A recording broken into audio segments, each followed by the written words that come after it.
স্বামী সন্তান হারিয়ে শুধু নাতি নাতনির জন্যই জীবন সংগ্রাম চালিয়ে যাচ্ছেন এ বৃদ্ধা।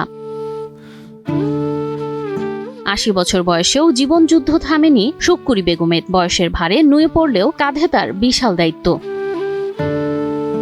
এ বয়সে এসেও নাতি নাতনির ভবিষ্যৎ নিয়ে চিন্তায় দিন পার করছেন এ বৃদ্ধা। নিজের পেট চালাতে ও নাতি নাতনির ভরণ পোষণ চালাতে হিমশিম তিনি।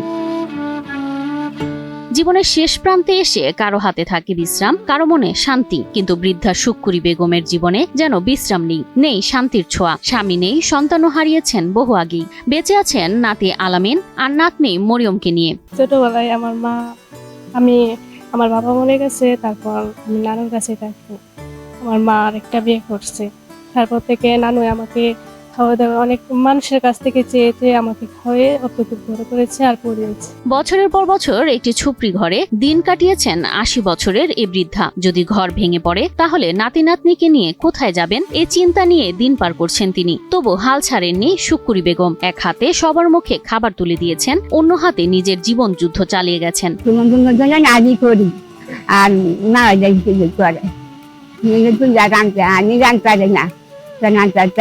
নেত্রকোনার সীমান্তবর্তী দুর্গাপুর উপজেলার পশ্চিম খুজিউড়া গ্রামের এ সংগ্রামী বৃদ্ধার অসহায় জীবনের কথা জানাজানি হলে বিএনপির ভারপ্রাপ্ত চেয়ারম্যান তারেক রহমানের নির্দেশনায় এবং নেত্রকোনা ১ আসনের বিএনপি মনোনীত প্রার্থী ব্যারিস্টার কায়সার কামালের উদ্যোগে শুক্কুরি বেগমের জন্য তৈরি হলো নতুন ঘর। এই ঘর পেয়ে শুক্কুরি বেগমের চোখে ঝলমল করেছিল কৃতজ্ঞতার অশ্রু। আল্লাহর কাছে সব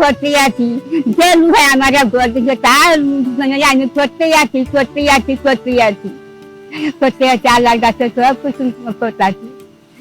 আমার বাসাটা আল্লাহ তুমি তারা আরো যাও, আরো যাও, আরো যাও।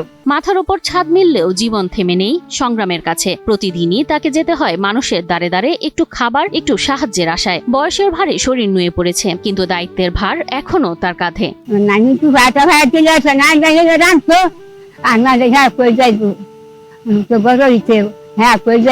শুক্কুরি বেগমের চোখে স্বপ্ন তার নাতনি লেখাপড়া করে বড় কিছু হবে, এরপর তার পাশে দাঁড়াবে। কিন্তু সেই স্বপ্ন পূরণে বাধা হয়ে দাঁড়িয়েছে দারিদ্র। আমাকে পড়াশোনা আটকাতে দেয় না, অনেক কষ্ট করলেও আমাকে পড়াশোনা করে এত দূর এগিয়ে নিয়েছে। তাও আমিও নিজের ইচ্ছাতে পড়ছি, অতটা কষ্ট করে যখন নানু আমাকে পড়াচ্ছে, তো আমি তো আর পড়াশোনা ছেড়ে দিতে পারি না। তাই আমি পড়াশোনা করে এতদূর আগিয়েছি। নানির একটা স্বপ্ন আছে যে আমাকে পড়াশোনা করবেন, একদিন আমি চাকরি করে হয়তো ওনাকে খাওয়াতে পারি।